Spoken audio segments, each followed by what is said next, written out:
फ़र्क पड़ेगा मुख्तार के ना होने? अफजाल अंसारी को तो कहना है कि फ़र्क बहुत पड़ेगा, क्योंकि उनके जनाजे में भीड़ बहुत ज़्यादा हुई थी। एक तरह से कहा जाए कि विकास बनाम तमाम तरह की चीज़ें, लेकिन विकास बनाम जातीय समीकरण ये भी तय है।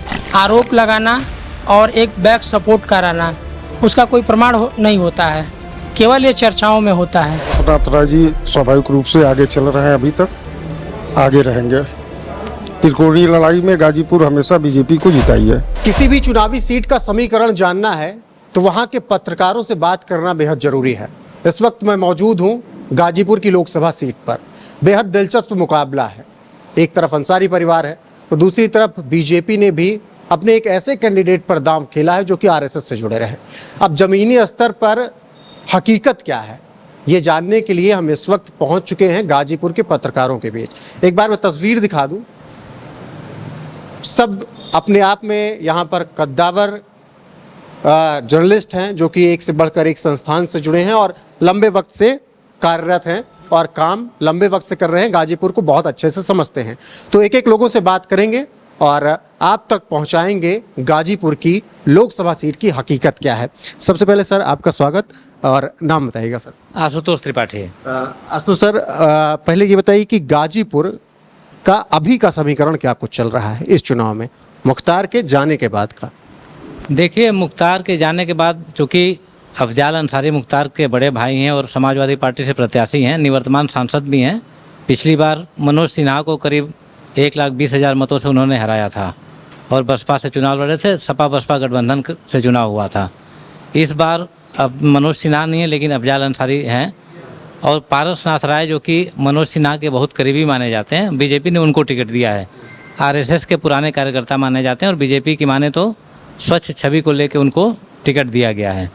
फिलहाल गाजीपुर की अगर बात बसपा से उमेश सिंह हैं तो उमेश सिंह चूँकि फॉरवर्ड हैं, हो सकता है फॉरवर्ड वोट कुछ कन्वर्ट हो, लेकिन बसपा के बहुत से वोट जो है अफजाल अंसारी को भी जा सकते हैं, क्योंकि अफजाल अंसारी बसपा से सांसद रहे और बसपा में उनकी अच्छी पकड़ है। सर कुछ फ़र्क पड़ेगा मुख्तार के ना होने? अफजाल अंसारी को तो कहना है कि फ़र्क बहुत पड़ेगा, क्योंकि उनके जनाजे में भीड़ बहुत ज़्यादा हुई थी और वो मान के चल रहे हैं कि इनसे उनके वोट बढ़ेंगे। इधर योगी जो मुख्यमंत्री हैं प्रदेश के, वो बार बार मुख्तार अंसारी को लेके ये बयान दे रहे हैं कि जो लोग उनके जनाजे पे गए थे उसको देख के ये ना माने कि सरकार उनकी बनने वाली, सरकार हमारी ही बनेगी। दावे तो अपने अपने हैं। मुख्तार अंसारी, अफजाल अंसारी बार बार कह रहे हैं, अभी कल भी उन्होंने कहा कि वो मेरे परिवार का हीरो था और जो लोग उसका नाम मिट्टी में मिला देंगे, ये सब बोल रहे हैं, उनको नुकसान होगा चुनाव में। अफजाल का तो ये कहना है, लेकिन यहाँ के लोगों में आम चर्चा ये है कि मुख्तार अंसारी के नहीं रहने पे ये पहला चुनाव है अफजाल अंसारी का। अफजाल अंसारी मजे हुए राजनीति के खिलाड़ी हैं, लेकिन इस बार समाजवादी पार्टी से प्रत्याशी हैं। बसपा के वोट उनके पास नहीं है। जो उनके व्यक्तिगत बसपा में जो पकड़ होगी वो वोट उनको मिल सकते हैं। इधर पारसनाथ राय के पीछे संगठन चूँकि खड़ा है, कमल के निशान पे ये लोग वोट मांग रहे हैं। चूँकि पारसनाथ राय डायरेक्ट पॉलिटिक्स में यहाँ पे सक्रिय नहीं रहे हैं, यही हाल उमेश सिंह का भी है। इस लिहाज से देखें तो अफजाल अंसारी डायरेक्ट पॉलिटिक्स में सक्रिय रहे हैं और लगातार फील्ड में दौड़ते रहे। सज़ा वगैरह हुई, डिस्टर्ब हुए, लेकिन उनका दावा है कि करीब 200 करोड़ का उन्होंने सड़कें यहाँ पे PM-JSY योजना में बनाई है। मनोज सिन्हा का काम मंत्री के तौर पर और सांसद के तौर पर वो बोलते हैं कि अगर देखा जाए तो सांसद के तौर पर मेरा काम मनोज सिन्हा से ज़्यादा है, लेकिन मनोज सिन्हा ने गाजीपुर में विकास किया, इसमें कोई दो राय नहीं। और पारसनाथ राय के साथ उनका बैकअप कहीं ना कहीं ज़रूर रहेगा, क्योंकि वो संवैधानिक पद पर डायरेक्ट तो आ नहीं सकते, लेकिन बैकअप पूरा गाजीपुर जानता है कि उनका रहेगा। मुकाबला दिलचस्प है। अब ये मुख्तार अंसारी की मौत का कितना असर पड़ेगा, जाहिर सी बात है अंसारी परिवार उसका लाभ लेना चाहेगा और बीजेपी उसको जो है एंटी बुलाना चाहेगी। सर आप अपना परिचय दें। आलोक त्रिपाठी। जातीय समीकरण यहाँ पर क्या कुछ है और उसका कितना फ़र्क पड़ेगा? देखिए, जातीय समीकरण एक तरह से कहा जाए कि विकास बनाम तमाम तरह की चीज़ें, लेकिन विकास बनाम जातीय समीकरण ये भी तय है।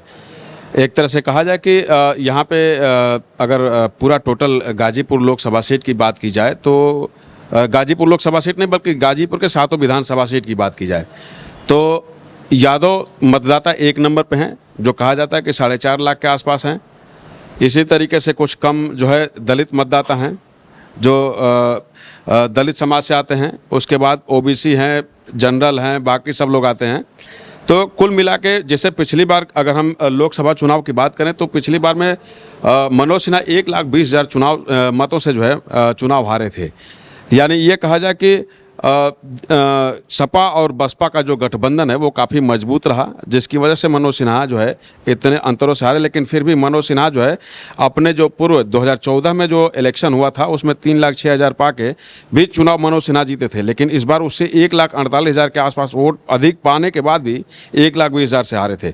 तो कहीं ना कहीं जातीय समीकरण का अगर हम बात करें तो निश्चित तौर से गाजीपुर में देखा जा सकता है। जातीय समीकरण बनाम विकास की बात की जा रही है, लेकिन मुझे लगता है कि जातीय समीकरण ज़्यादा हावी रहेगा इस चुनाव में। सर परिचय दीजिए। मैं रविकांत पांडे, पायनियर अखबार से।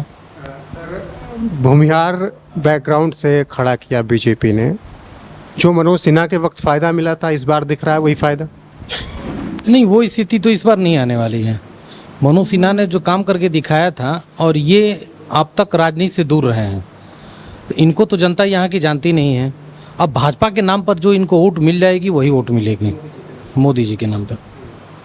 और जीतने का जहाँ तक सवाल है, मनोज सिन्हा जब इतना काम करके और जनपद में नहीं जीत पाए तो ये कहना गलत होगा कि ये चुनाव लड़ करके और ये चुनाव जीत सकते हैं। मनोज सिन्हा के दूसरी बार में ऐसा क्या हुआ कि उनको जीत नहीं मिली? कहाँ चूक हो गई?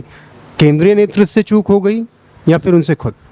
नहीं, केंद्रीय नेतृत्व से चूक नहीं हुई और ना ही मनोज सिन्हा के किसी चीज़ में चूक हुआ था। वो एक सपा और बसपा का जो गठबंधन था, जो जातिगत समीकरण थे, जो जातिगत पूर्वांचल में हावी है, उसके बदौलत मनोज सिन्हा को इस यहाँ पे हार मिली हुई थी। सर आप अपना परिचय। सूर्यवीर सिंह। सर पहला सवाल ये, इस चुनाव से हटकर मनोज सिन्हा मुख्यमंत्री क्यों नहीं बन पाए थे? क्या हुआ था उस दिन यहाँ पर जब सब कुछ तय दिख रहा था, वाराणसी पहुँच गए?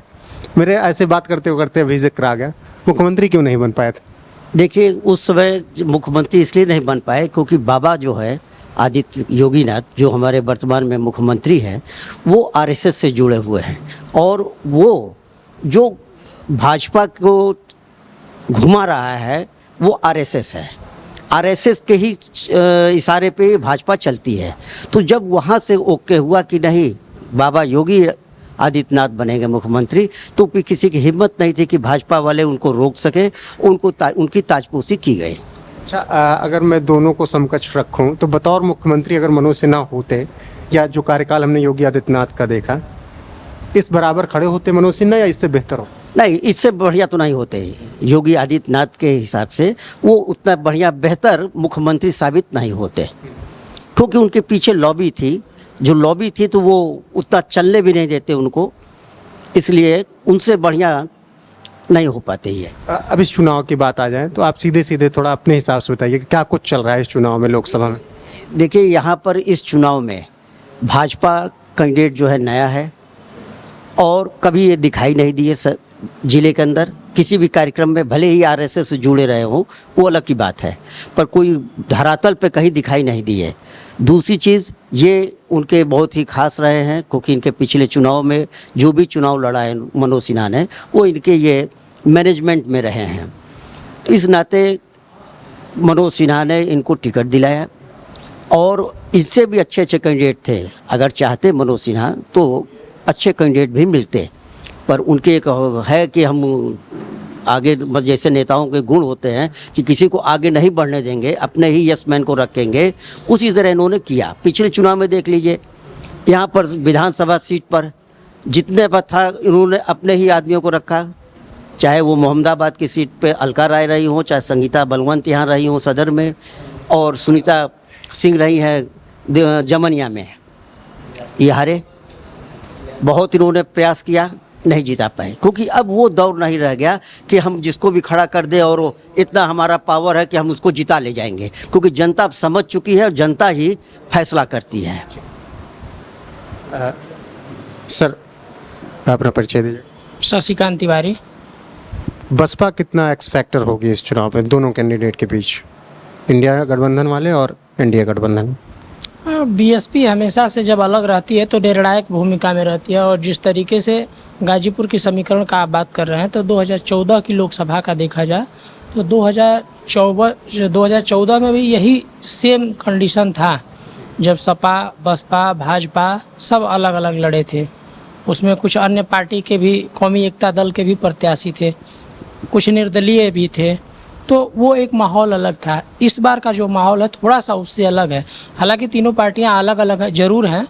बसपा की जो लड़ाई की बात की जा रही है, तो बसपा के जो उम्मीदवार हैं वो अपने तरीके से लोगों के बीच जा रहे हैं, और जो बीएसपी का मतदाता होता है वो हमेशा सीधे अपने नेता से जुड़ा होता है, तो जो नेता कहेगा उसके इशारे पे वो उधर जाएगा। अच्छा, ऐसा नहीं लगता कि मायावती कहीं ना कहीं बैकडोर से बीजेपी के लिए ही अलग अलग सीटों पर काम कर दे रही हैं, मुस्लिम कैंडिडेट उतार?